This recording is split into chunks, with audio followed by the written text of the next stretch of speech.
sure I remember what I'm doing. Well. Alright. I guess we got started. I forget how to do this. So, hey everybody, this is Jaden coming to you from Saskatchewan, Canada. I know it's been a really, really long time, so I completely forget what I'm doing. So you have to bear with me. It's been about 4 months, I think, since my last podcast. So, yeah, no clue what I'm doing. So a lot has happened. Lots happened in the last few months. There is reasons that I was missing, mostly due to it's summer, kids off of school, and it's really hard. Lots of stuff going on this summer. So I did not have a chance to podcast. Hopefully I'll get into a better routine now that that fall is here, the kids are in school, but I can't guarantee anything. I always say I want to do it more often, and then I end up having a 4-month break. So anyways, for any of you who are new, welcome. This is the Purl Up Dye Podcast. I am a knitter, a crocheter, mostly knitting. Actually, I might have to just cross the crocheter part off. Unfortunately, I can't do it anymore due to my wrists. So, but I like to think I'm a crocheter at heart. Because that's where I started. But anyways, I'm a yarn dyer. You can find my shop that I have with my sister Tara at midknitcravings.com. We just got our very own website, so we've moved off of Etsy this week. Monday was launch day for our own website. So that's been, that's one of the things that was happening this summer, actually, was we've been trying to move over to our own website since June.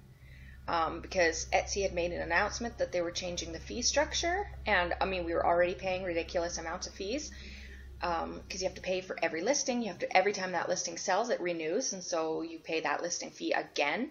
So if somebody bought like 6 skeins of yarn, you pay the fee for all 6, and then for for them to renew. So that adds up really quickly. Plus Etsy takes a fee for you selling through them. So not only do they take the listing fee, they take a fee for like a 3.75% of your sale, which they then up to 5%.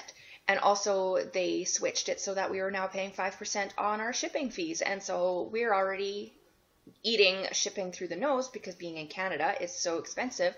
So we finally said, you know what? The Etsy platform is wonderful. We love it. There's things that we wish that we could have controlled that we couldn't control because it just didn't give us the options, which we could have paid for. They redid their thing. So now you can have like a store with no extra fees, or you could pay per month for advanced things, which I wasn't willing to do because it was horrendously expensive on top of the already horrendously expensive fees and things that they were taking. So we decided to make the switch. So we are now on Shopify. That's who powers our website. And so you can find us at www.midknitcravings.com. And it's awesome so far. I think it's pretty user-friendly. We tried to set it up in a way that was easy to navigate. But yeah, if you guys have any issues with the website, please let us know. And we will try to change that behind the scenes as much as possible. There's a lot of stuff that we can't do. We can do it, but it involves coding, and I don't know how to code. I'm a yarn dyer. I'm not a coder. So some of those things, like moving our search button from the very bottom of the website into like teeny letters up to the top where people could actually see it, I can't do that. So that's annoying, but perhaps I can work something out eventually in the future with somebody who knows how to do coding. But in the meantime, it is what it is, and we're very happy.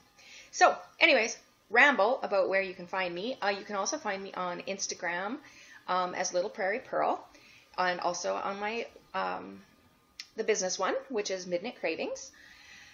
And also, I guess I have a few little designs here, and I have an Etsy shop, and it's littleprairiepearl.etsy.com.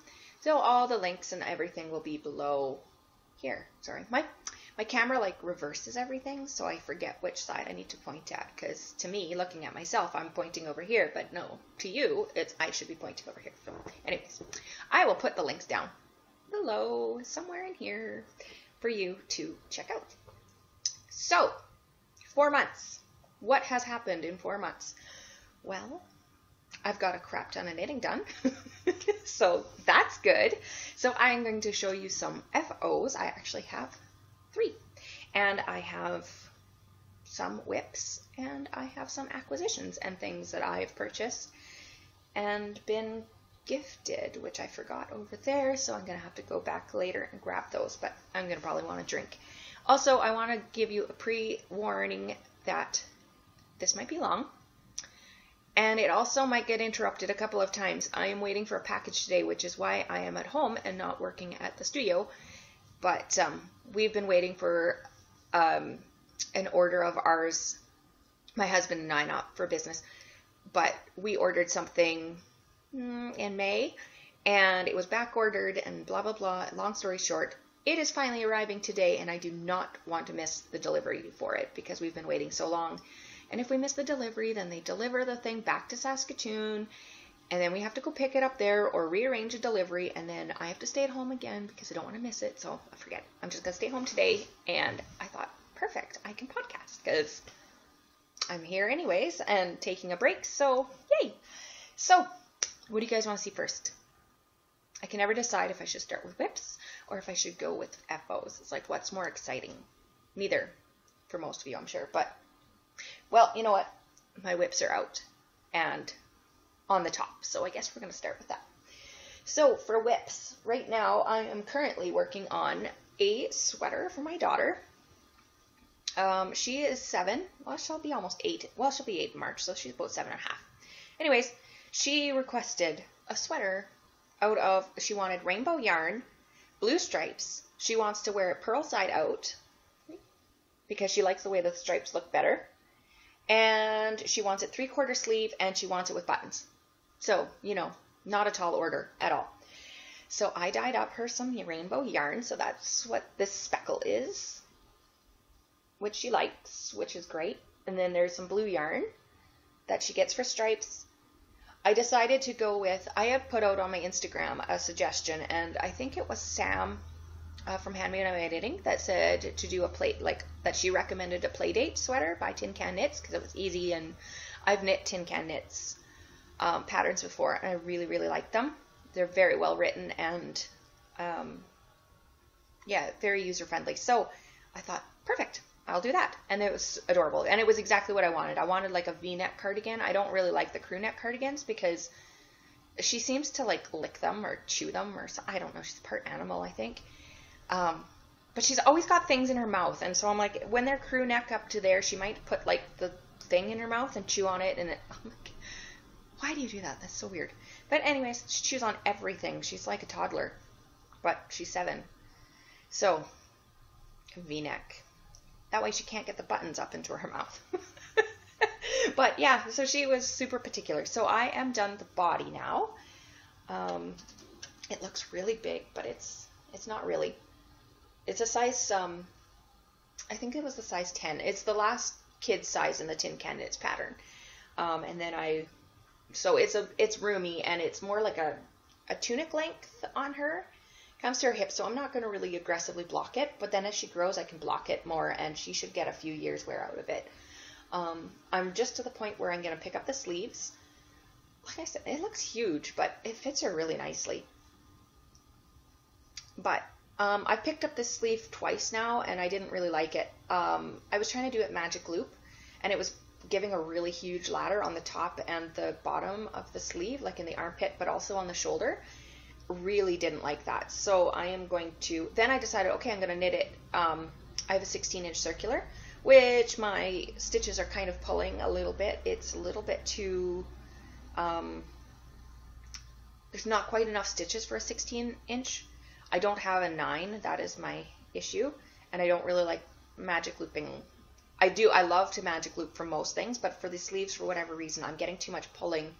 Maybe you know what, it's probably just that my cord was too short. I could see that it was when I pulled my needle through, I only had a little bit of cord, and so then it's like really forcing those stitches apart. So maybe I'll switch to my Chow Goose and use a more flexible cord. Maybe that will do the trick.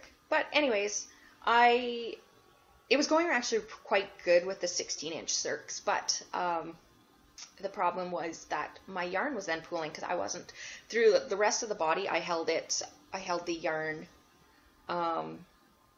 actually I didn't even hold the yarn. I didn't alternate until I went to switch the ball up here somewhere. So you can't even see it. It was really well dispersed, the speckles, until you're knitting a small circumference. Then, because there's only like 70 stitches in here or something, then my yarn was going like pooling on the sleeves, which did not look good in comparison to the non-pooling body. So I'm going to have to split my ball in half and alternate every 2 rows for the sleeves. But thankfully she only wants 3/4, and I'm going to put blue stripes in kind of towards the elbow. And yeah, but I'm really, really happy with this. I'm really happy with the shoulder. So you knit the body up to a certain point, the armholes, and then you have to split for the front 2 panels and the back panel, and then you have to graft the shoulder seams together. So I wanted, because she wants the purl side out, I couldn't pick up from this side because I'd get a big seam here. So I did a 3-needle bind off, which I found a tutorial through Roxanne Richardson, I think, something like that. And she had a tutorial on how to do a 3-needle bind off, different ways to give different effects. So this is the 3-needle bind off. It lays super duper flat, which is not normal for a 3-needle bind off, but the technique that I used from her tutorial shows you how to do that. And then it's virtually invisible on the inside where the purl, it's like you can't even tell really what row got seamed. So I was really, really happy with that, because then when she's wearing it on her shoulder, she's not going to have this big seam. So really happy with that. So this 3-needle bind off, normally you go in through both stitches, like knitwise. You put your needle in through the front loop, the loop that's, you put your needle through the knit stitch that's on your front needle, and then you grab the knit stitch that's on the back needle, also like knitwise, and then you knit them together. Basically you're knitting 2 stitches together, but it creates like a big ridge.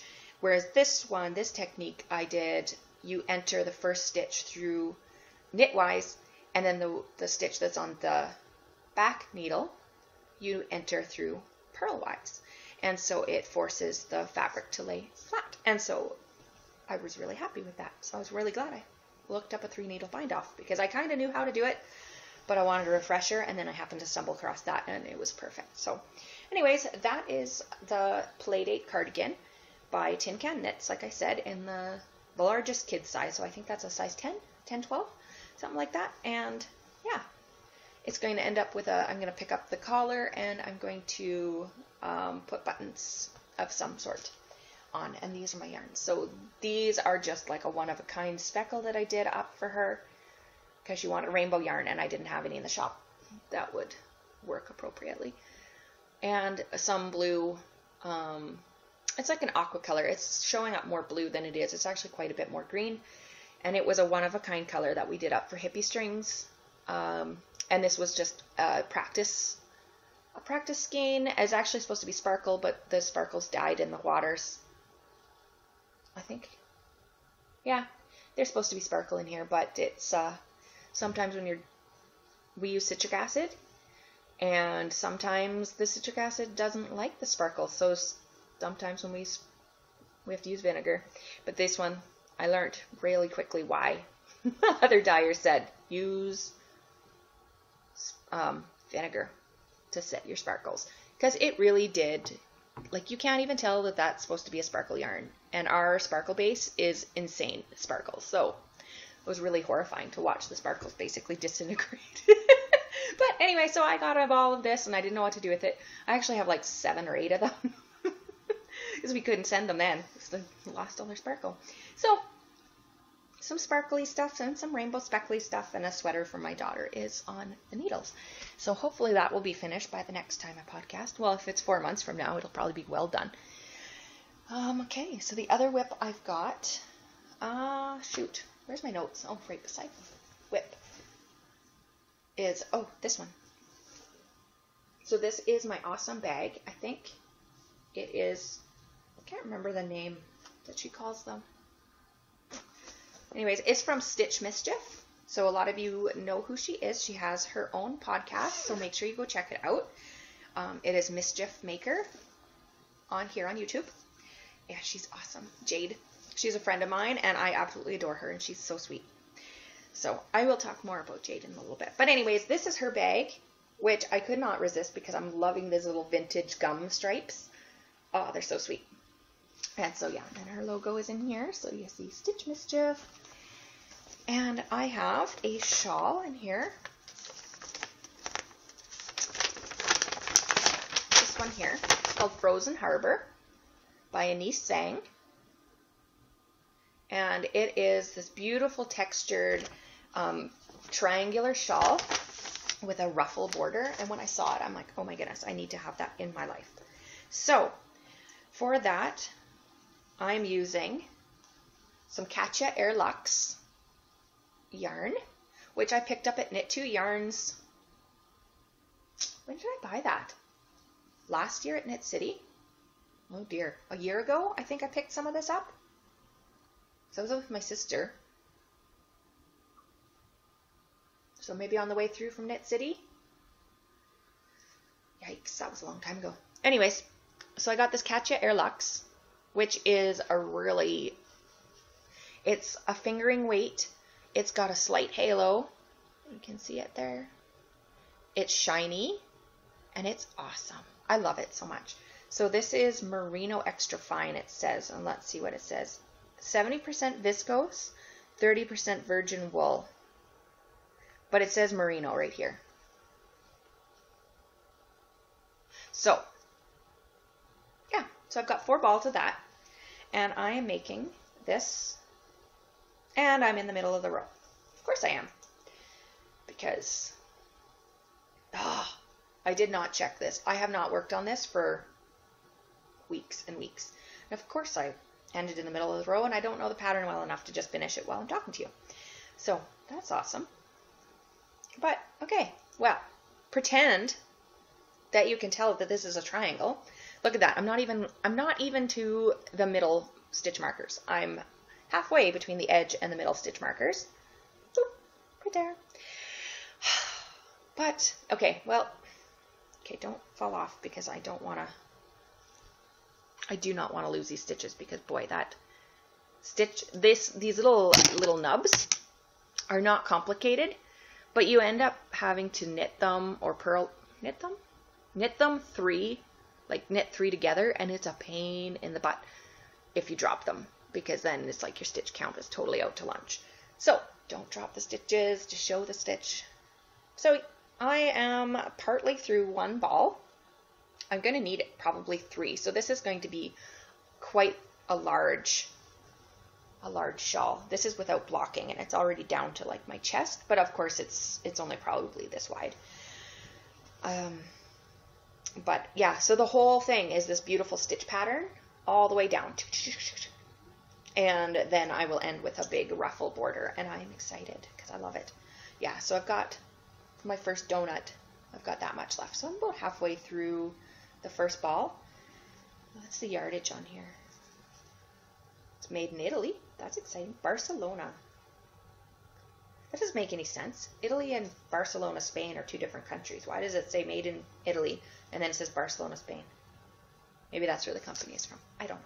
Anyways, it's made in Italy, it says. And what was I looking for? Yardage? I need somebody to come tell me how to do this again because I forget. 328 yards. There it is. So I probably have about, well, maybe less than half. A little donut. Wish I had a real donut. Alas, I do not. So that is whip number 2. It is so light and airy, you guys. You have no idea. Like, this is 50 grams and it's 328 yards. And it is a fingering weight. It's just really fluffy. Whatever it's made from. The viscose, I guess. It's like air. So it's not going to add any weight when I have it done, it'll just be like this big airy shawl, which I can't wait. But because it's got some wool in it, I think it should be quite warm. So that was whip number 2. And then whip number 3 I've been working on for a while. Sorry if anything glitched. My computer monitor just turned off. And put my pattern back because otherwise I'll forget. I've started doing that. I don't know how you guys normally do it. I knit mostly at home, so I just pop the patterns up through Adobe Reader and open the PDFs and have them there all the time. But sometimes I want to have the paper pattern. So I've started printing off a paper pattern and shoving it in my bag because I'm normally really good with doing Ravelry notes, but I have forgotten in the past, and then when I go to pick up a project, I don't remember what needles or what pattern it was necessarily, and so now I know. That is the safest way for me. So third project that I kind of have on the go right now is also in a Stitch Mischief bag. Man, I wish I could remember what she calls these ones. Like, she's got her Finch bucket right now, which has the drawstring, and it's really popular, but this is her other one, which was her original design. Shoot, I don't remember what it's called, but I'll put her link for her shop below. Is stitchmischief.com. She's also on her own website, not on Etsy anymore, so you can find her if you look her up. But please tell me I'm not in the middle of the row on this one. Haha, I'm not. Okay, so this one is called, I'm also working on a shawl. This is a shawl pattern as well, and it is called Eyeblink. It's a really popular pattern. It's free on Ravelry, and it is by, let's see, Heidi Alander. And yeah, it's been knit quite a few times. So I thought, you know what? I wanted something simple. A stockinette weight, or stockinette weight, that doesn't make sense. A stockinette pattern rather than garter stitch for a shawl. So I was looking and I found this one and I thought it was really awesome. So it is a crescent shape shawl knit from one of our new yarns at Midknit, which is based on Kindred Spirits. So this one is Marilla Cuthbert. So with browns and pink, or browns and purples and grays, which I really, really like. I like how it's knitting up.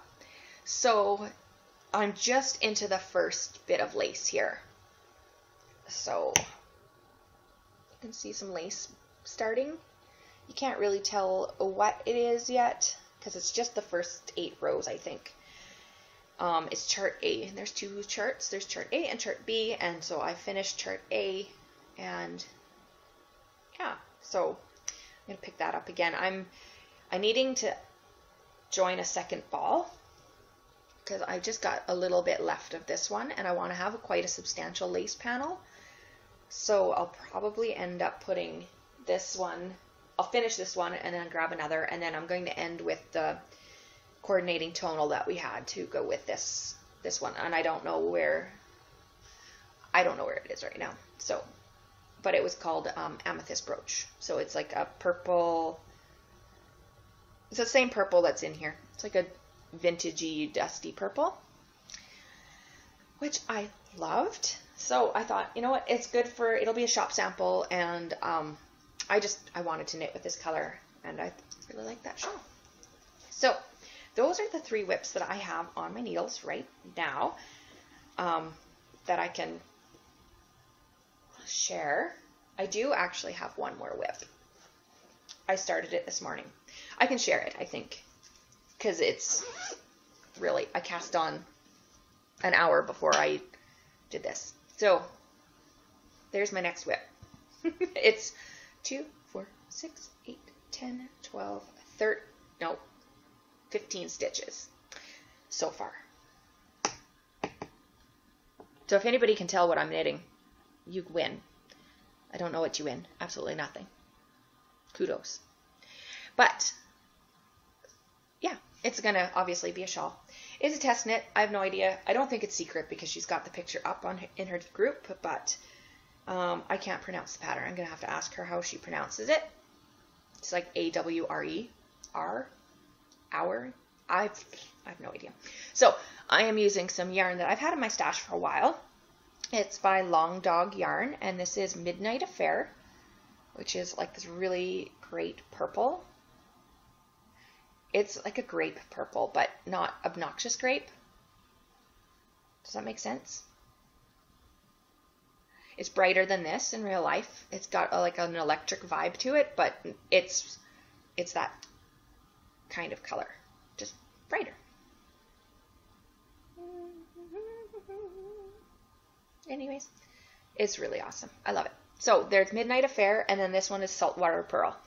So it is like a soft gray. Come on. There you go. It's a soft gray with these really slight speckles of purple. Oh, and it's really pretty. So I bought these ages ago. Like 2 or 3 years ago. Way before I dyed yarn. I had no idea how to dye it, but I love these so much. I actually had a design in mind for them, and I still have that design in my mind, but I've never gotten around to doing it, so I thought, you know what, I'm just going to use this up. It was perfect for the design that I am test knitting, so they were wound up this morning. I cast on, and this will probably be the last you see of it until I get permission to share. And you know what, honestly, if I'm being honest with myself and with you guys, you'll probably see it when it's finished, because that's the last, that's when I'll podcast again. I was like, forget it. You're not going to see it in a week from now, because I'm not going to have podcasted. I'm a twice-a-year podcaster, apparently.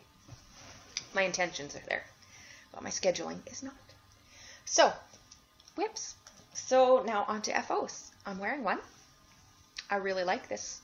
If you were at Knit City, you saw me wearing it on Sunday. So I have a funny story about that, but I will tell it later when I talk a little bit more about my Knit City recap. But this sweater, I adore it. It is Carson by Megan Nodecker, who is Pip and Pen. She designed it, I believe we started designing it. We didn't help her at all design it. We sent her the yarn. So it was a collaboration between Midnight Cravings and Pip and Pen, and we had given her some yarn to play with and try out. She really liked our Sport DK base, which is what this is. It's our Comfort Sport, which is a heavy sport, so it doubles as a DK in most patterns.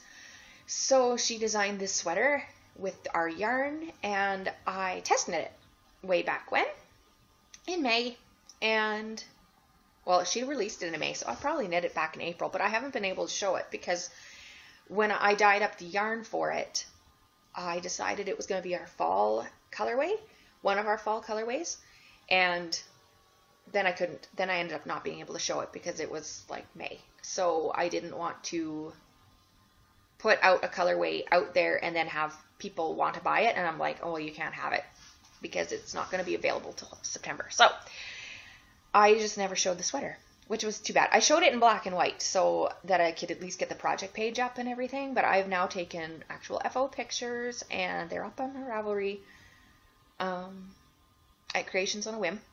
That was my Ravelry one, and I'll try to insert some pictures here. Well, I will. I'll insert some pictures for you to see it in full.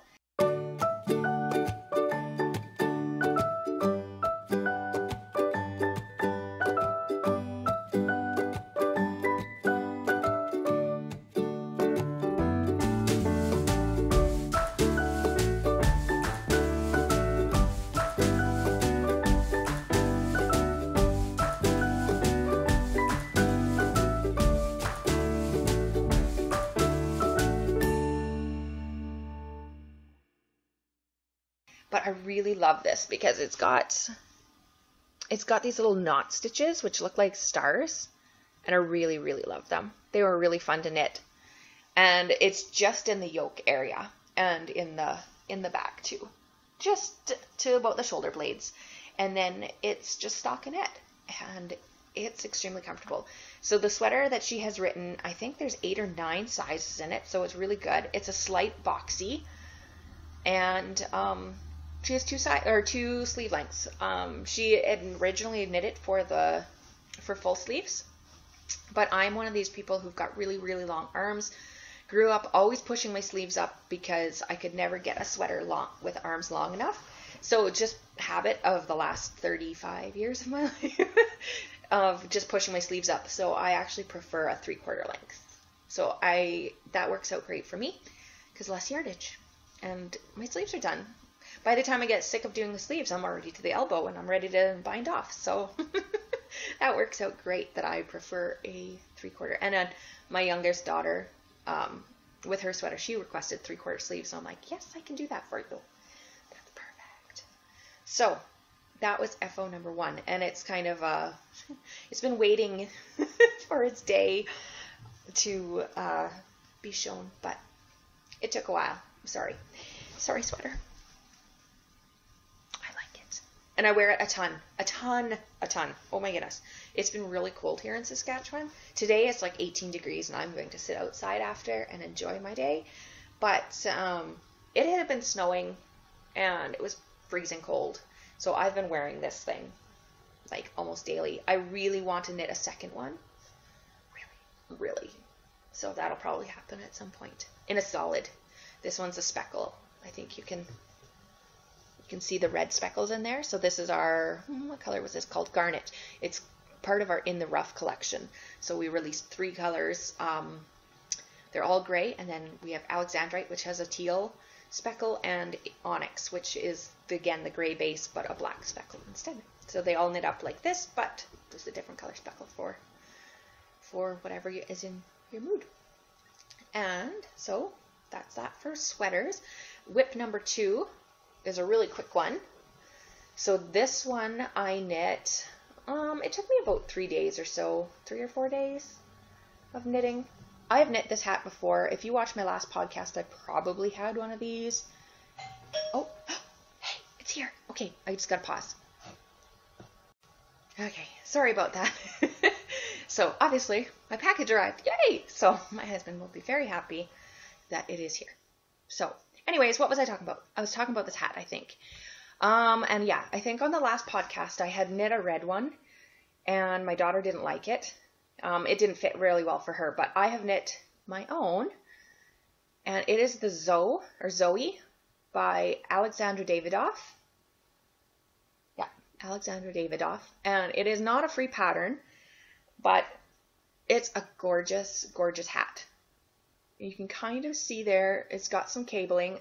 The yarn that I use doesn't really show it off, but it's really subtle, and I really like the effect. But it's got like a V cable right here that then morphs into a V cable going the opposite way and then back again. And then the decreases in the top are really cute. So I just wanted a really warm woolly hat. So I actually used this yarn. It's called Dovestone Natural Aran. And I bought it at Knit 2 Yarns when we were coming home from Knit City this year. So it's by Ba Ram Yu. And it is 100% British, spun in Yorkshire, a blend of 50% Blueface Leicester, 25% Wensleydale long wool, and 25% Masham, 185 yards per 100 grams. So it is like a woolly wool. You can see it there.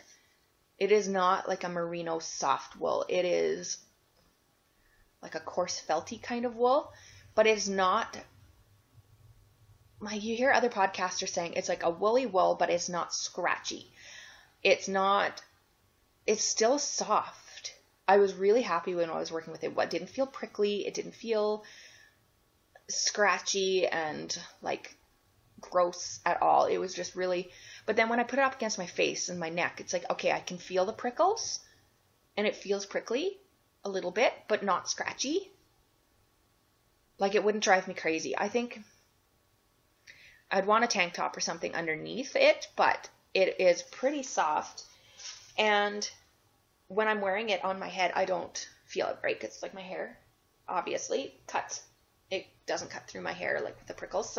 Some like woolly wool will do that where your head feels itchy, but this is really nice. So I just, it's just a really cute little cap.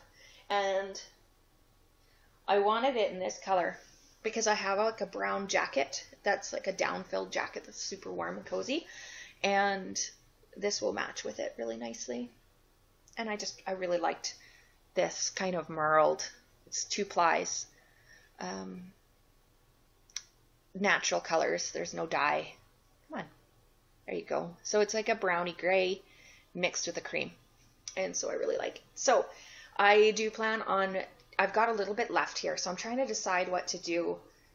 It's not enough, obviously, for mittens, not even one mitten. So I did buy some other, and I'll show it in acquisitions. I bought some other yarn to go with it so I can make mitts to go with my hat. I'm probably going to put the same chart right here up the hand of the mitts, and probably just do like tin can knits, like the world's simplest mitt pattern. It's written for lots of different weights and easy peasy to customize. So that's that. So that's whip number 2, and I wore it when it was like -5, -6, and it was perfect. It was so toasty warm. So we'll see how it is when it hits -40. But I mean, in all honesty, when it hits -40, I barely go outside. So this should be good. I was just sick of having hats. I've got lots of toques that I've knit for myself out of like superwash yarns, which are amazing, but they do get stretched out quite quickly because, yeah, because of the superwash qualities of them, they're a little bit more slippery. So, I just wanted something that was going to felt just a wee bit with, like, you know, when your head is warm, it's going to cause a little bit of friction. And this will felt just a little bit on the inside, and it's going to be a lot warmer. So I really wanted that because I'm sick of being cold in the winter. There's nothing worse than being cold and not being able to warm up. So the last FO that I saved is my biggest one, and I'm so excited it was done. And I took it to Knit City, and now I came home with it because I'm like, it's mine. I knit it for a sample, but it is mine, and I'm going to wear it to death. So this sucker took me forever to knit. I cast it on in February, and I finished it like a week before Knit City, maybe 2 weeks before Knit City. And it's big. It's really, really big. I wish you guys could see. I had it hanging up at Knit City, and people couldn't tell how big it was until I would take it down. But this thing, if you haven't figured out, it is the Find Your Fade by Andrea Mowry, and it's 12 feet long. So it took forever to knit, but it's awesome and I love it. So I did a fade, sort of. It's kind of a, here, that's the back side. It's kind of like a color block, more so than a fade, but I really like it. So where is my ends now? Now it's backwards. Okay. So I started with a solid gray, and then I moved into a speckled gray. So this was like the most fadey spot, and it's still kind of not really fadey. So this side is more. The wrong side of a fade is a lot more faded than the other because of the way that the purl bumps and the garter stitch locks together. But on this side it's stripes. So solid gray and then a speckled gray. And then I moved into purple. So this is where I got into trouble, actually. So this thing took me so long because I ended up, I don't remember now. I knit it so many times.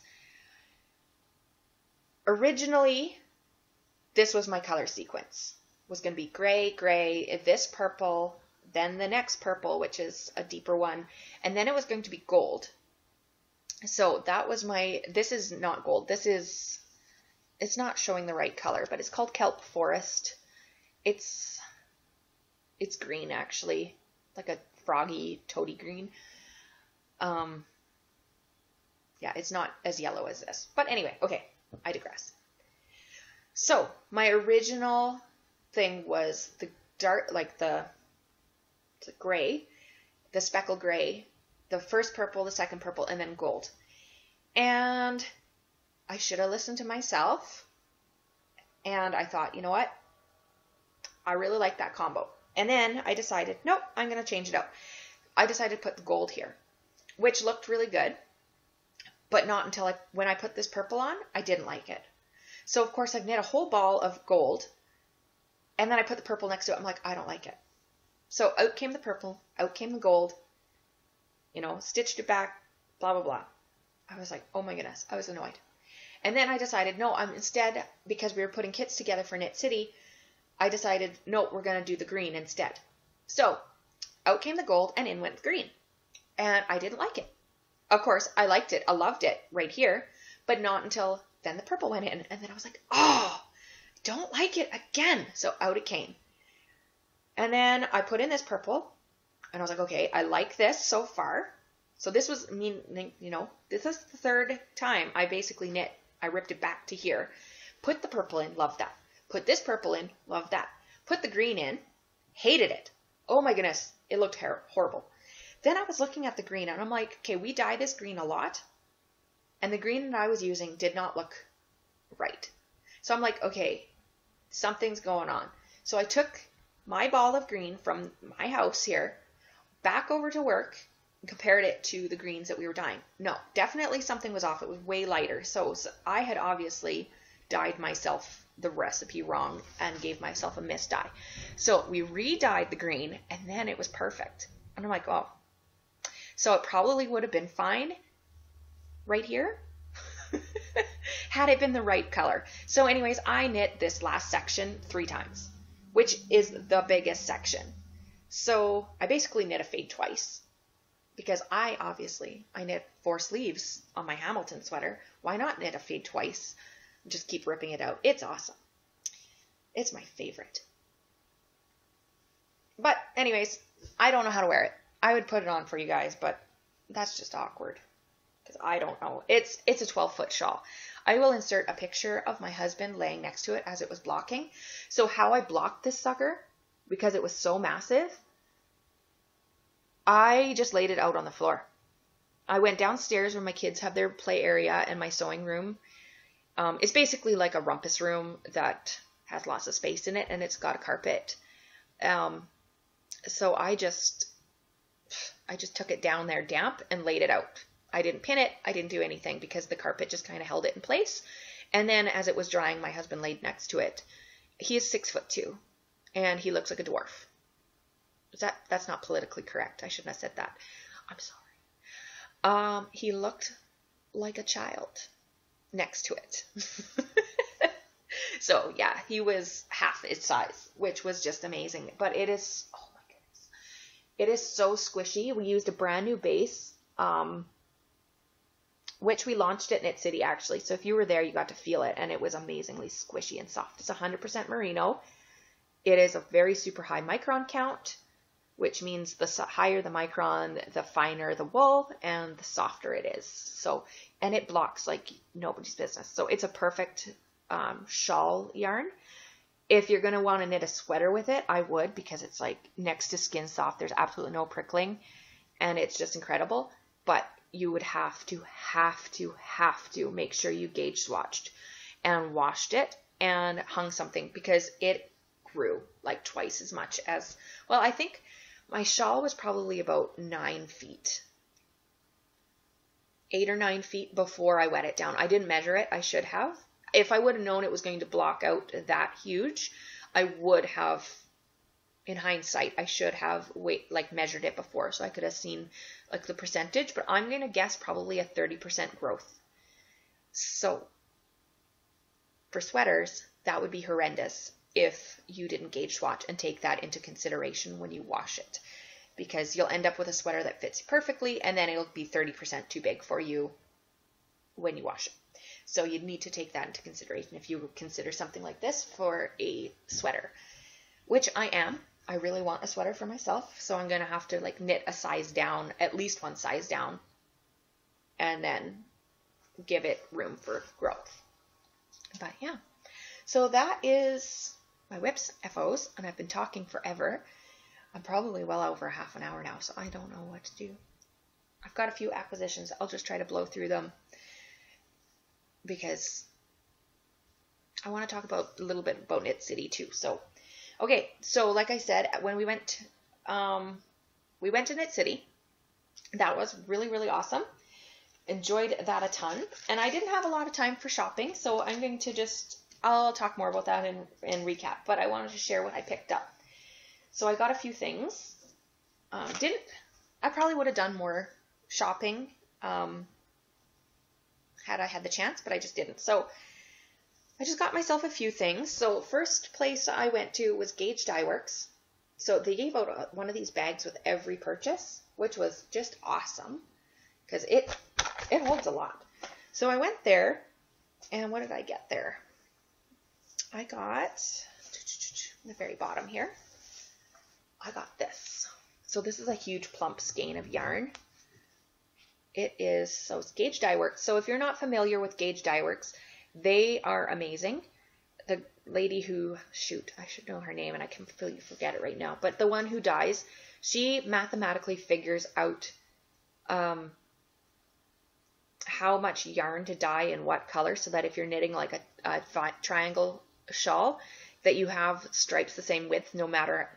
It takes into account that your shawl is also growing and that you're increasing, so your stripes aren't going to get thinner as you get more stitches. They stay the same thickness. She's mathed all that out, which is just, it blows my mind because I don't even know how you can figure that out, but because everybody's got different gauge. But I guess if you're following the pattern and it calls for a certain gauge, then if you hit the gauge right, then these stripes will work out perfect. So this is her shawl, MCN fingering. So it's 70% merino wool, 20% cashmere, and 10% nylon. So it's an 70, 20, 10. And it is incredibly soft. And this is their Knox Fade. So it was created last year for Knox Mountain Knit Co. as a collaboration. Knox Mountain did a shawl pattern and Gauge did a colorway for them. So it's really beautiful.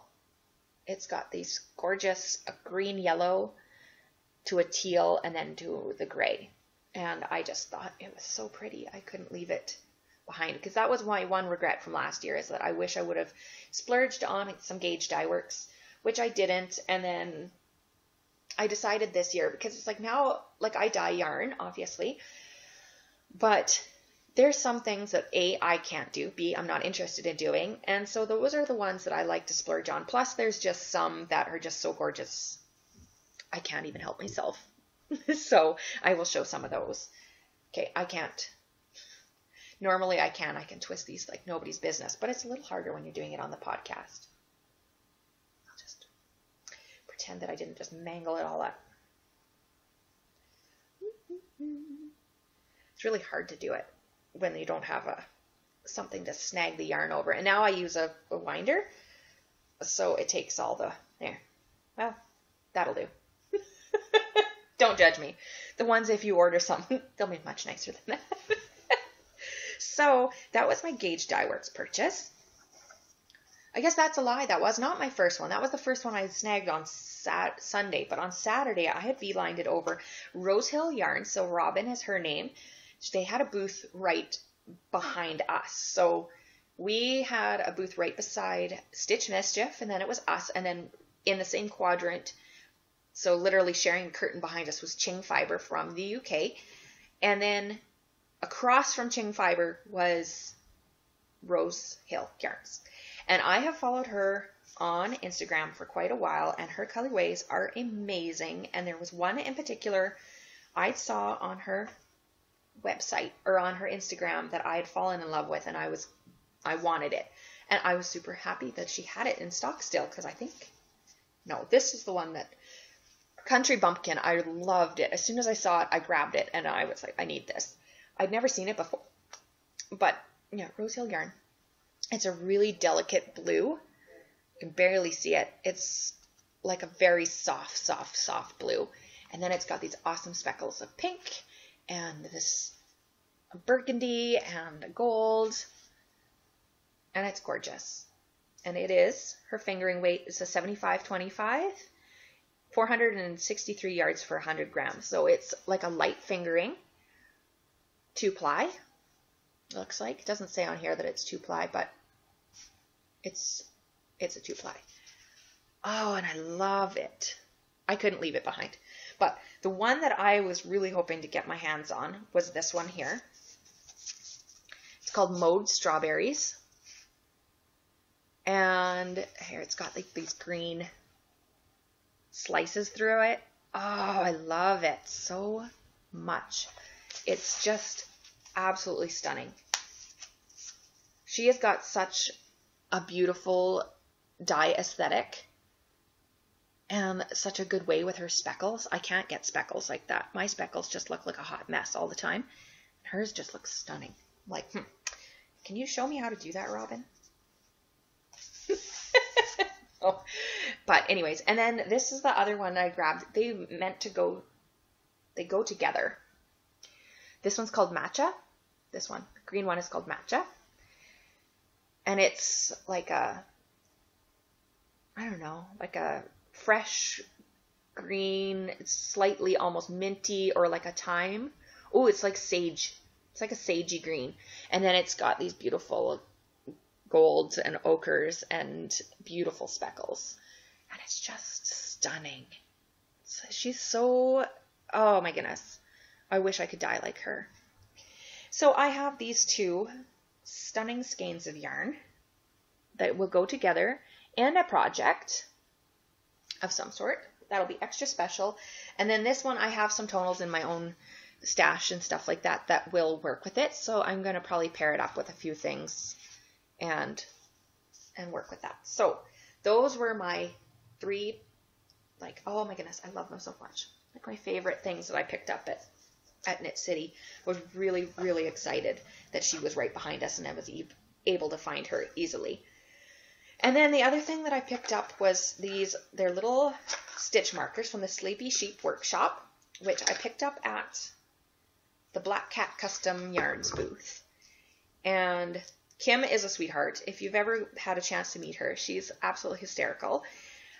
She's been such a huge help to us while we've been getting our feet under, well, what's that term? You know, like while we've been figuring out our place in the dye world and getting everything figured out and established and stuff like that. And she was super helpful in the beginning, helping us, which she didn't have to because most people don't. Yeah, I don't want to say they don't. They are. Everybody has been so helpful, but she was really forthcoming with information that we didn't expect her to give. Things that I would almost think were like her own techniques and how we could apply them and stuff like that into our own dyeing, which was really helpful because we were really struggling with some things that she helped. So anyways, I was able to go over to her booth and she actually popped by ours, which was really exciting because I met her at Knit City and then she was able to come into our booth, which was awesome. I felt very proud of ourselves. We made it to Knit City and we had a booth, and anyways, I'll talk more about that after. But anyway, she had a friend selling wood items at the booth. So I picked up these cute little stitch markers. Oh, come on. You want to focus. There we go. So they're all little kitty faces. So there's six in here. And they're all a little bit different. This one's my favorite. He's got really big eyes. He's adorable. And then there's like a Siamese cat in the back. Oh, no, this is the one that's my favorite. He's the one with the big eyes. Oh my goodness. They're so cute. So they're like engraved with those laser engravers, and so super detailed. So I grabbed those. So yeah, Sleepy Sheep Workshop. Boop. Come on.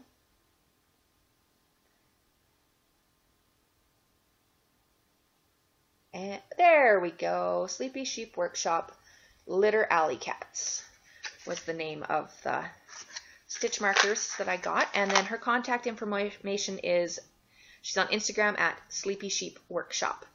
And they're made in BC. So really like that. She had lots of other ones, some really fun ones, some inappropriate ones. Let me just say that. And I didn't get one of those, but I got the sheep and I loved them. Nope. Kitties. Got the kitties. And they were really adorable. So that's all that I got at Knit City. No, that's a lie. I bought a loom. I'm not going to bring it over because it's big, but it's, I wanted a loom to learn how to weave forever and ever and ever since I was a teenager. And so I went over to the Ashford loom display and I talked to one of the guys there. They actually came all the way from New Zealand. One of them, his last name is Ashford. He's the son of the founder. So to be able to talk to them and get a wealth of knowledge was amazing and I'm glad I did, because the loom that I was looking at online wouldn't have worked for me. Just because it was so small. It was a lot smaller than I thought. It was only, you could only do like 8 or 10 inch. And you were limited to that because that's as wide as the loom was. Well, I know I would have outgrown that within like 2 projects. I would have wanted to make something wider, like a tea towel or something, and you just couldn't do it. So I ended up with the 40 centimeter size, I think. I'll have to check my box, but it's just over there. But I haven't had a chance to set it up yet, but I do want to very soon because I'm dying to learn how to weave on it. So that was my other big purchase. That was my big purchase at Knit City.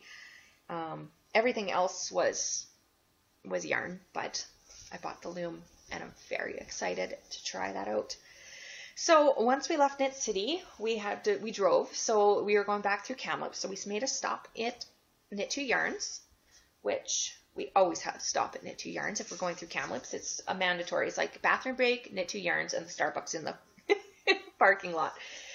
So we went there and I bought some yarn. 2 of them I've gifted already, but so I can't show those. But the ones that I picked up for myself was a new company. I'd seen them on Carla's feed when she got them in. I don't know if I follow her yet, but anyways, gorgeous. She had such stunning yarn. You have no idea. You have to check her out.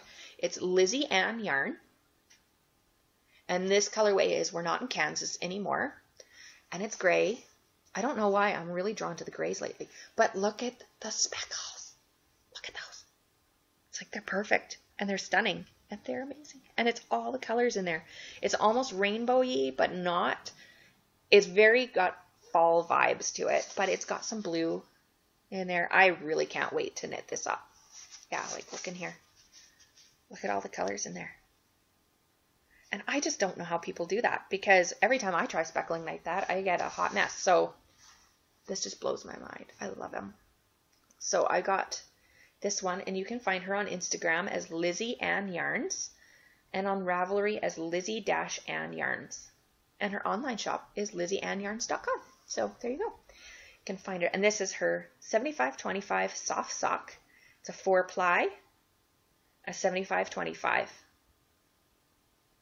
And it is 425 meters, so probably about 463 yards for 100. So it's, yeah. It's really, really soft. It's also probably, I would consider it a light fingering. So you can see it there. It's just nice, fine yarn. And then I got this as well, I got myself some Drops Kid Silk mohair because Carla had a shop sample done up with one of our yarns. And she stranded it with this purple. And I would have never, ever put those two together. It was like a soft brown yarn that had bright, crazy speckles in it. And she stranded it with this purple. And it just looked so good. I couldn't even believe it. So I'm like, I need to buy this yarn. And I'm going to strand it with that colorway and make something. I have no idea. But it needs to become something. So that was my Knit 2 Yarn Stash haul. I got these. And then I got another Kid Silk Haze in a soft green and another Lizzie Ann Yarns in a green and teal that I've gifted to a friend. So I don't have a picture of those. I should have grabbed at least a picture. The other things that I grabbed, so that was pretty much, that was the trip, Knit City trip, BC trip that I picked up all that stuff. So, but I have had some things delivered. So one of the things that I had delivered before I left was a bunch of new needles. So everybody knows, I've talked about it before, I have a major love affair with my Chow Goose, and I adore them.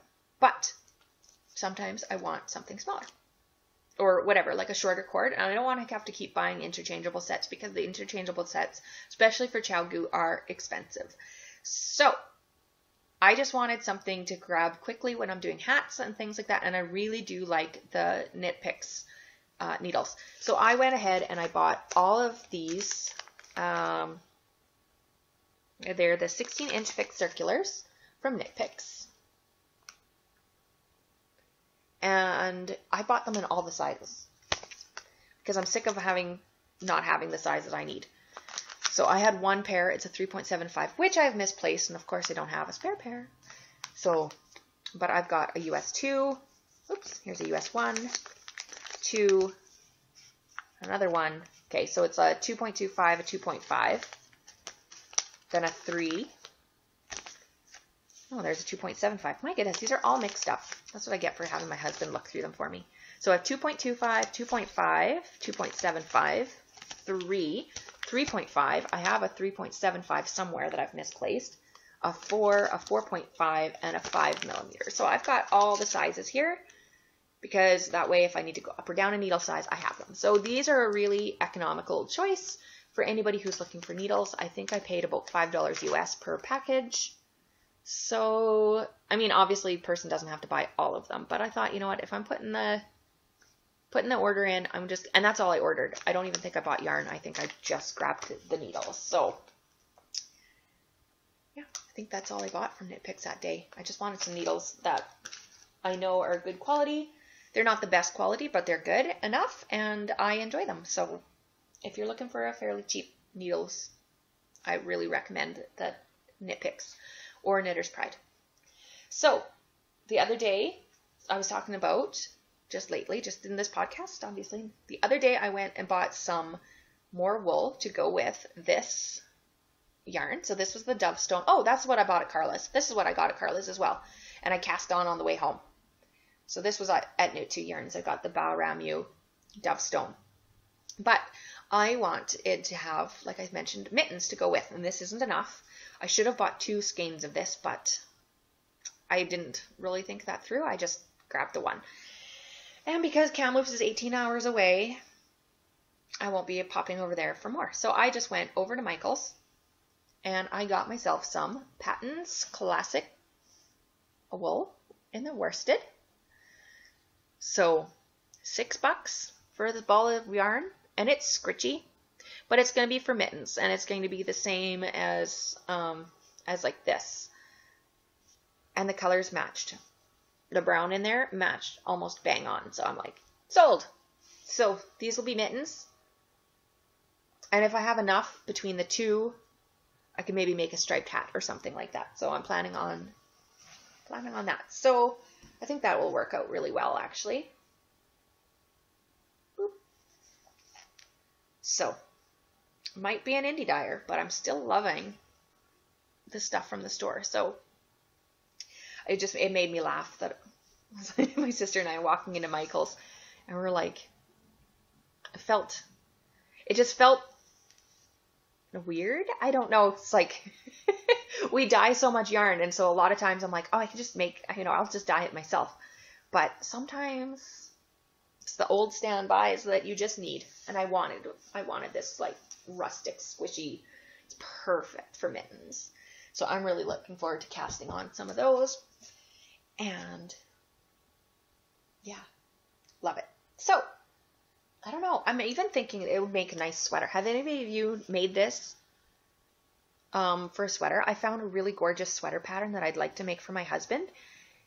And it needs to be this kind of like more rustic yarn. It wouldn't lend itself to a superwash, I don't think.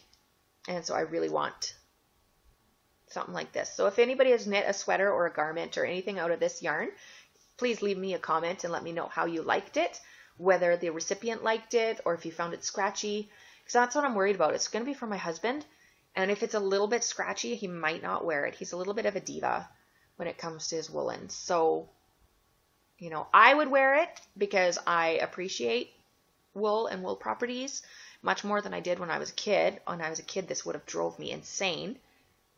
But I think I could handle it now. But I don't think my husband could. He's a little bit of a girl. I don't say that like that's a bad thing. Here I am being so unpolitically correct. I really hope none of you are offended. And if you are, sorry. So, anyways, you guys, I look like I've wool piggery, but this is like 4 or 6 months. Some of this stuff I had bought and I forgot to show it on my podcast. So please don't think that this was all just lately. It's been spread out. So one of the things that I bought was, I really wanted to join in with the Cozy Up Girls blue brick cowl. So I bought yarn at, when was that? Labor Day? No, it was the one, August long weekend. The blue brick had a sale, 15% off all their yarns. And so I jumped on that and I bought 2 skeins. And I was hoping that I would get them in time to join in the blue brick cowl that the Cozy Up girls were running. But alas, I don't have time. So I got 2 skeins, and they're both on their Killarney sock base, which is their 80-20, so 80% superwash merino and 20% nylon. It's 500 yards, and they're 130 gram skeins. So this one is called Copper Slate, and it goes from like this blue to a gray to this rusty red, which is awesome. I really wanted to make something for my husband with it, but it's such a fine fingering weight. I don't know what I'm going to make for him.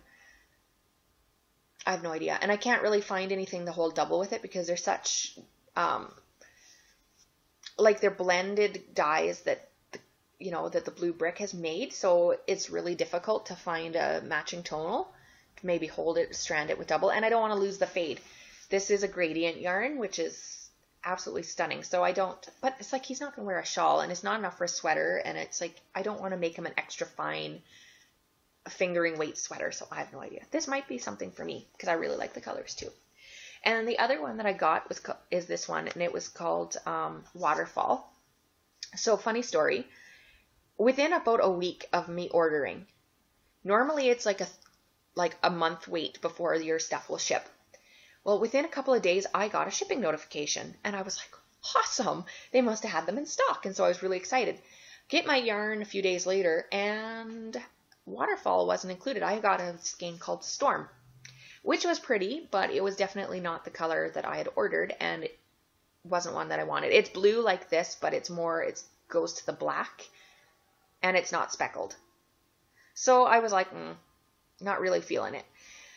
So I sent them a message and let them know that there was a mistake because my order form clearly said Waterfall and the band clearly said Storm, and it was definitely a different colorway.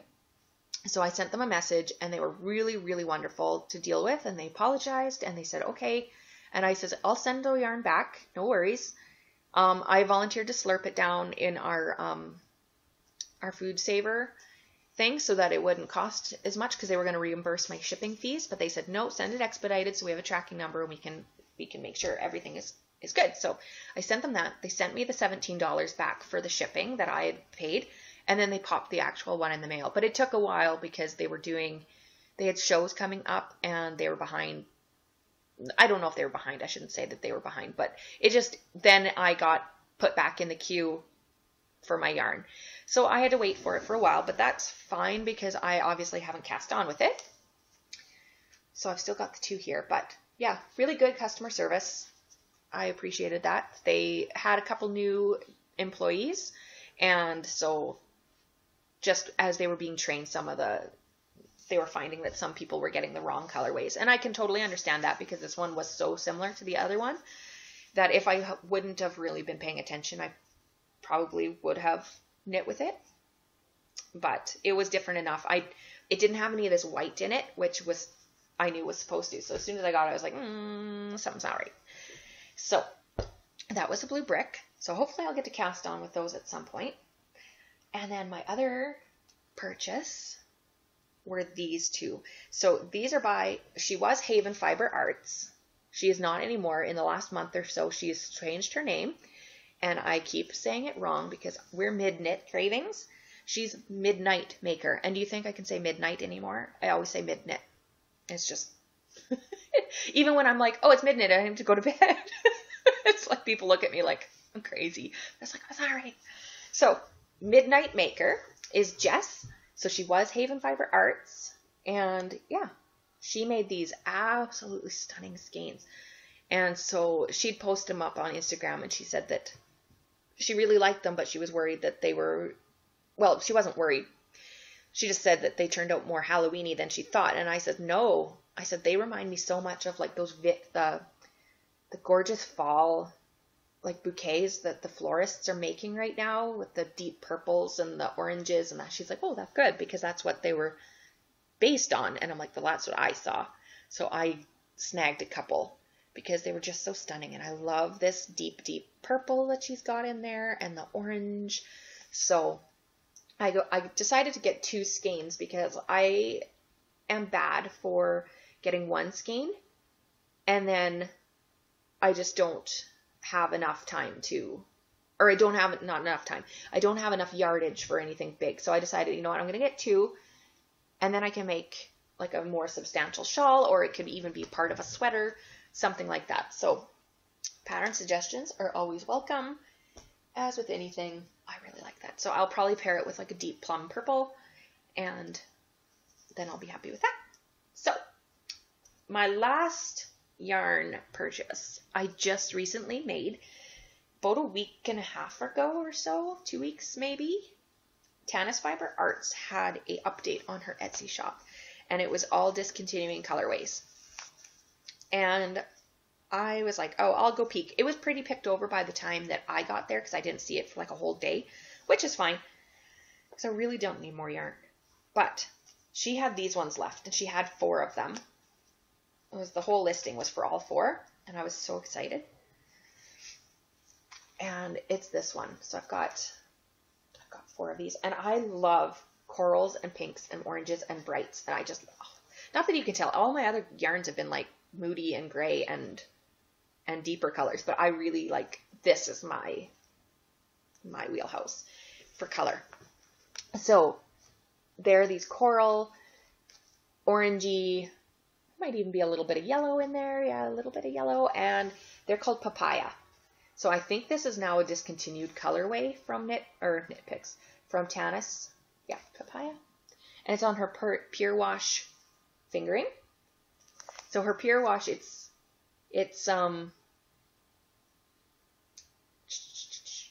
organic merino and it's treated, but it's not chemically treated, so it's really good. Like, it's not, sometimes with superwash, the chemicals that they use, a lot of people don't super love it. So she worked with a mill and they figured out a way to make their yarn superwash without harsh chemicals. And so that's why it's called Pure Wash and it's organic. So it's beautiful yarn.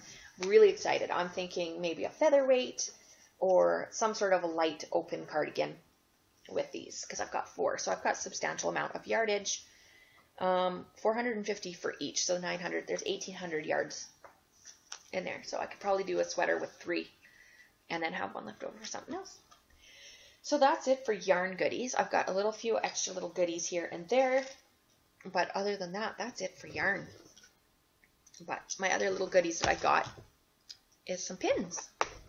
I don't know why I buy pins because I don't put them on my bags, but I just love them. So I got a couple months ago. Man, it was probably in the spring or late spring. Twill and Print had a de-stash of, she called them seconds. I can't see anything that's wrong with these. I don't see any like misdyes or like misspellings or any issues. But anyways, apparently they were her seconds. So she was selling them for half price and I couldn't resist because I love them. So there was this one. Come on. It's so hard to get it to focus. Come on.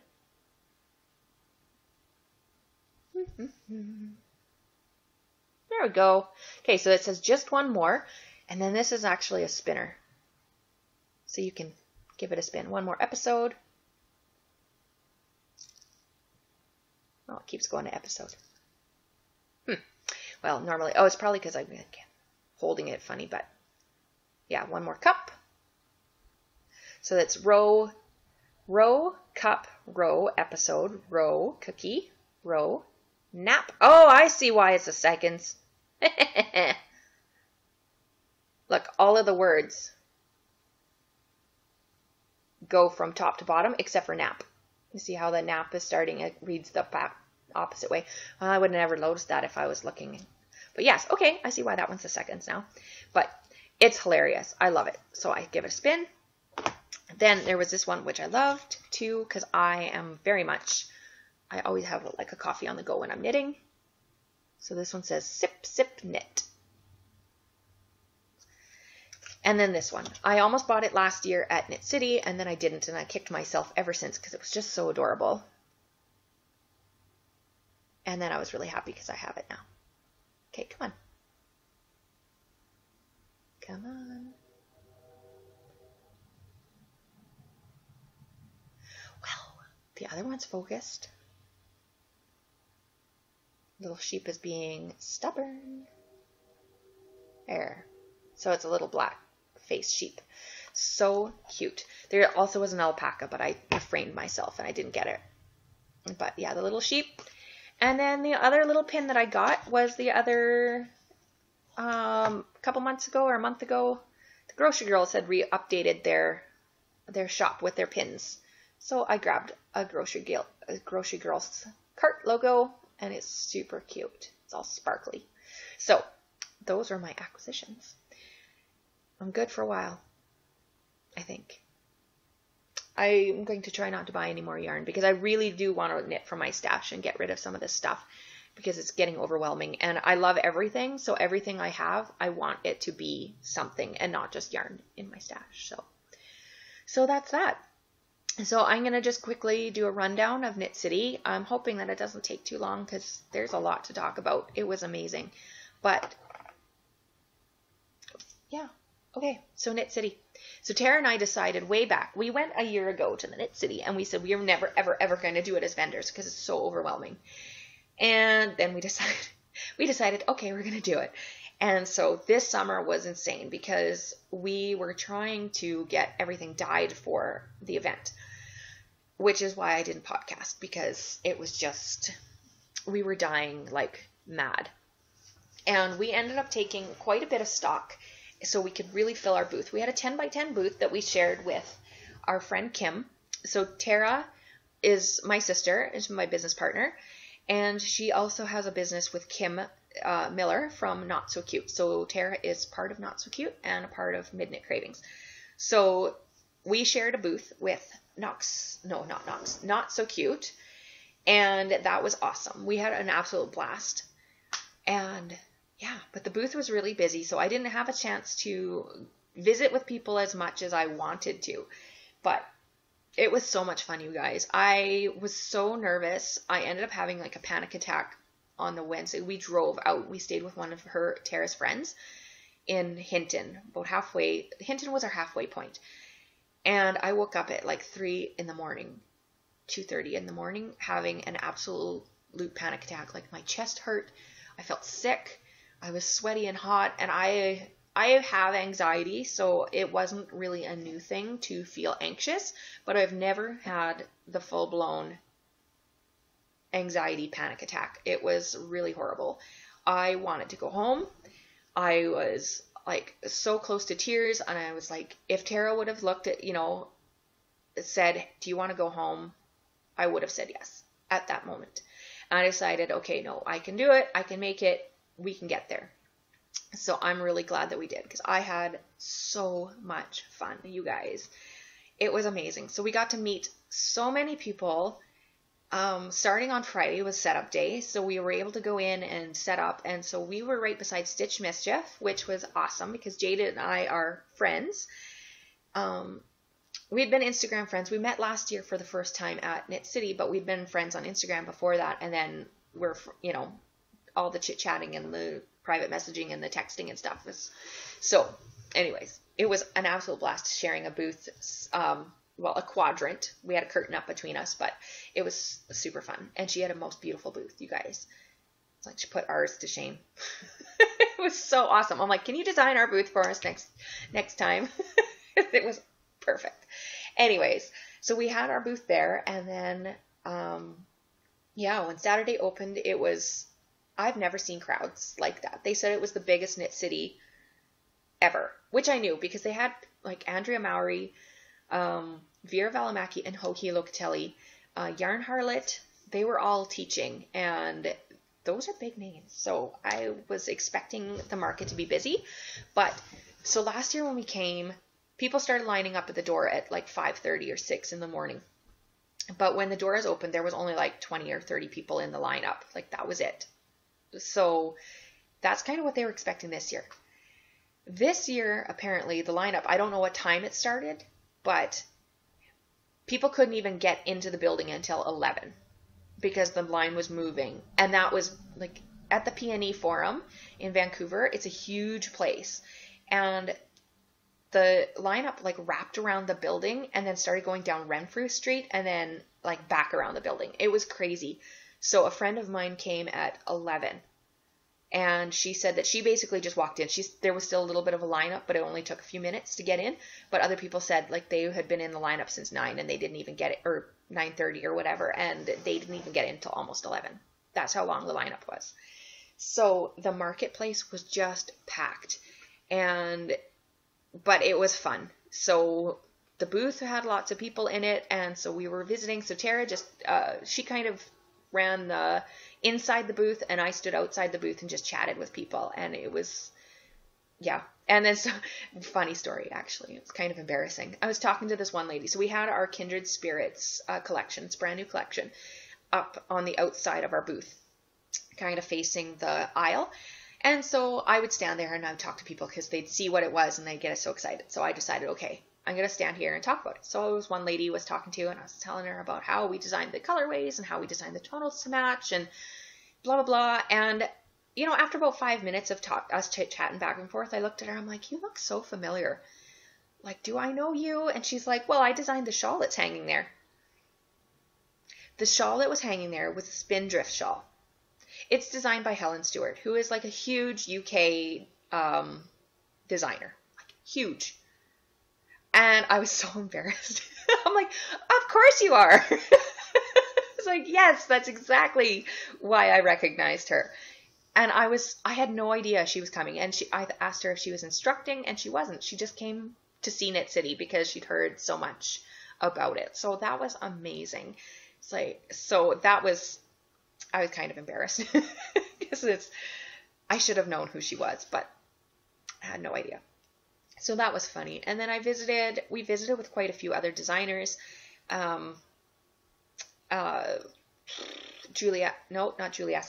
Josie Pekin came by our booth and we chatted with her and she got some of our yarn. So that was really exciting. And I knit one of her sweaters. It's called Hamilton, and it is a stunning sweater. I wear it all the time. It rivals this one and the one that I wear the most. I kind of go between the two. And she's got about 5 or 6 other patterns that I want. I actually have one that I started, but I ripped it out today because it's called Definitely Susan, and it's a cardigan that has a long scarf that becomes the collar, which is amazing, and I love it. And I started with a scarf, but I decided, no, I'm going to take out the scarf. I only had about this much. I ripped it out because I actually rather do the sweater first because I can wear it as an open cardigan. And then if I get bored and I don't want to knit the scarf, then I don't have to. But if I knit the scarf, I might not ever feel like knitting the sweater, if that makes sense. So I frogged it. It's just on the back burner. I'm going to knit it. But yeah, I met her, and we met so many of our customers and our friends that we had met from last year, and we were able to chit chat. We met the Cozy Up girls, so Jamie, Sarah, Katie, and Chrissy, and that was really fun. I kind of they were sitting at the end of the day, they were sitting by at the Knitters Lounge, which was right across from where our booth was.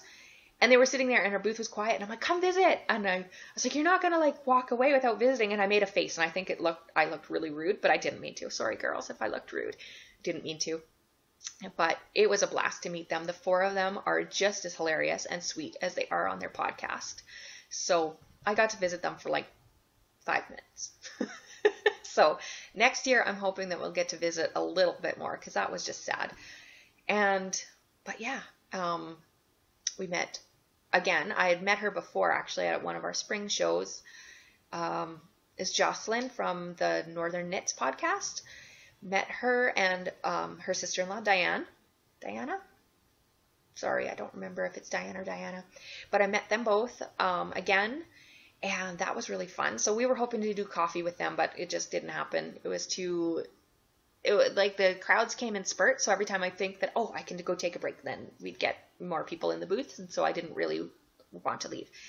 So we didn't have a chance to go and sit and visit with anyone, unfortunately, but it was a good problem to have, I guess. And then, well, we met Sue and Mike from the Close Knit Family Knitcast, so that was really nice. And Carla from Knit Hero Yarns was there. And yeah, just tons of people. Oh, Chantel, we met the girl behind Mud Punch, so that was really fun to chat with her for a while. She's the sweetest person in the world. So we're hoping, fingers crossed, that she'll have a booth there next year. Because I guess her yarn sold out in like half a day the first day. She was selling in Holly Yo's booth, and there was no more yarn to be had by Saturday mid-morning. So that was exciting for her. And I talked to the owner of a Sweet Fiber, and her booth was absolutely packed.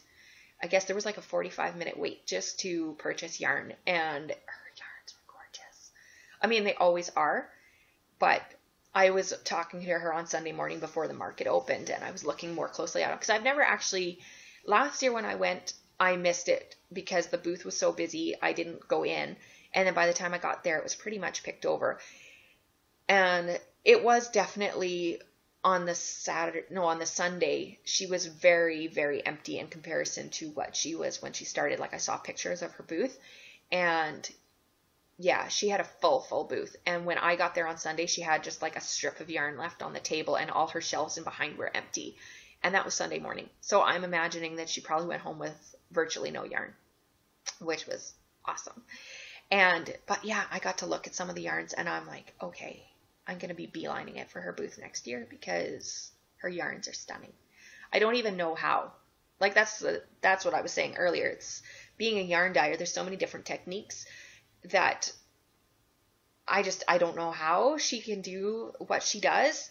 And it's just stunning. She's got all these depths of color and different colors on different, like, it's a technique for dyeing and over dyeing. So you're still seeing the original colors, but overall it looks like it, like her purple. From a distance it looks purple, but when you get up close you see the pinks and the blues and the grays and everything that makes it purple. And it's stunning. All of her colors were like that, like really deep, rich, beautiful colors with lots of hues and tones of color in there. So sweater quantity next year, coming for it. So yeah, but it was fun. And so it went by way too fast. Amanda and Fiona that run Knit City do a amazing job. It was smooth, it was easy, it was fun. It was perfect. It was a long day on Saturday. It was 9 to 6. So Tara and I were there at about 7:30, close to 8. And then we left at 6:30 or so. So it was a long day, but adrenaline keeps you going. That's literally what we were running on, because we had left our Airbnb early and had only about half a cup of coffee each, and we brought our breakfast with us thinking, okay, we'll eat when we're there. But as soon as the market opened, it was just like there was no time to eat. So I was feeling really nervous the night before, and so I didn't sleep well. So I was running on 3 hours of sleep and half a cup of coffee. Intended to eat something, but there was just no eating. There just was talking and visiting and seeing people from the time that the market opened. So I think at 3 o'clock in the afternoon, Tara finally snuck away and got a sandwich. And then she called me over because we were right across from the Knitter's Lounge. So she like waved me down, and we switched places, and I ate the other half of the sandwich. And then Sarah from Cozy Up came by, and she said, we're going for a coffee run. We're buying you coffee. And I'm like, no, don't buy me coffee. She's like, we're buying you coffee. You tell us what you want, or you're just going to get something random. So I'm like, okay, fine. Okay, fine. She's so bossy. So she was so sweet. She bought us a coffee each, and that's what we were living on. But the problem I had was I sat down at 3 to eat my sandwich, and then it was like the adrenaline just went, phew, and I was so tired I could barely like move. I was like, oh, I have to go back. So I was really thankful. In our booth we had bought these foam tiles, like blocking mats, with a wood grain, like a faux wood grain finish on top. So we had like something soft to stand in, and everybody in our booth had something soft to stand on because it was the whole 10 by 10 floor was that. So that was perfect. So my feet weren't sore at all. I was just exhausted. And yeah, so then we had a great night on Saturday night. We went out with friends. We went out with Kim and Amanda, who were doing the not so cute booth portion of our booth, and we went out with them and their husbands, and our friend Jen from Saskatchewan here, she had come, so we went out for supper with her as well, and we had so much fun. We haven't laughed like that in such a long time, so it was a blast that night. And then Sunday was raining, so Saturday was beautiful. Sunday was pouring rain, and Tara and I got to Knit City at 7:30 because we had brought more stock so we could restock our shelves on Sunday so that we had a full booth both days. And so that was great. But it was pouring rain. So we had these like wet ponchos on that the Airbnb host had given us, and they were soaking wet. So I thought, you know what? I'm just going to run out to the van really quick and drop these ponchos off, and then I'll run back in before I get too wet. Well, that was great because I didn't want to get wet, right? So I was running. Well, because I'm just the way I am and I have like super loose joints, I stumbled in the parking lot and I fell. And I didn't just like, fall. I fell in the wet, in the parking lot. So I hit my knees first. So as I was stumbling, I was like, oh crap, I'm going to fall. So I decided instead of face planting, I would hit my knees first. So I did. I hit my knees, and then momentum kept me going. So I scraped up my arm here. It's all gone now. It's fine. But I scraped up my arm here, and I hit the palms of my hands, and I kept going. So like I didn't hit my face, but my whole front end was drenched. Like I landed on the pavement in the pouring rain, and I just like bam. And I was kind of embarrassed because a car had just pulled in and like parked, and I'm sure they saw the whole thing, but they didn't get out and ask me. And I was like, okay, so I just pop up again, like nobody's business. Nobody saw that, right? So I get up, and then I was like, my leg hurts so bad. So I stumbled to the van, put the stupid ponchos in, hobbled back to the thing, and to go down the ramp and then go down the stairs and everything. And I'm hobbling over to our booth, and I told Tara, I'm like, I fell. And I mean, obviously, I was wearing a light gray shirt. It was now dark gray and dirty, and my pant leg was like soaking, and I'm like, I fell. And so Tara laughed at me. She's such a nice sister. She felt so bad for me that she laughed. But I was laughing, so I guess that's okay. But my leg hurt so bad, you guys, like so bad. And then by the end of the day, it was so swollen, I couldn't even like pull my pant leg up because it was just horrendous, and it had ached all day. By the time, so Tara and I went to go for supper, and I had forgotten any sort of painkillers. I didn't have anything. And so we needed to go to a pharmacy or something so I could get pain relief. Because at this point, I'd been on my feet since that happened at about 7:30 in the morning, and it was now like 5. I'd been on my feet. The market went till 3, and then we had to do all the takedowns. So I'd been on my feet for hours. It was like 5:30, 6 o'clock, and my leg was swollen. It was throbbing so bad. I was basically like peg leg. I was just dragging my leg as I walked. And so we went to a pharmacy in Vancouver, and I asked them, and they told me to take some naproxen because that was good for blah, blah, blah. And so whatever, you guys don't care what I took. But I bought some painkillers. I couldn't even lift my leg, like bend my leg to get into a vehicle. It hurt so bad. But anyways, I digress. It is now 3 weeks later. The bruising has gone away. My knee is still sore, but my chiropractor said I was extremely lucky, and I knew that because I do have loose joints, and I've had knee surgery on the knee that I fell on. Yeah. So I could have easily blown out that knee again because it's still sore under the knee. Everywhere else, my shin is okay. My ankle still hurts. But, yeah, my knee is the sorest, but not where I had the surgery. It's like underneath. And so when I was talking to my chiropractor, he says, I'm dealing with blunt force trauma, and it's going to take a while for that muscle to heal. But I didn't damage it, so just bruising and deep tissue bruising. So that was fun. It's like, that's irony right there. Didn't want to get wet. So I ran in the rain, fell in the rain, and got soaked. Take your time, people. Don't run in the rain in Vancouver. I never will run again. Ever. I'll just do stationary bike or something. So, anyways, I guess that's pretty much it for me this week, this month, this quarter. Because it'll probably be another 4 months before I do this again.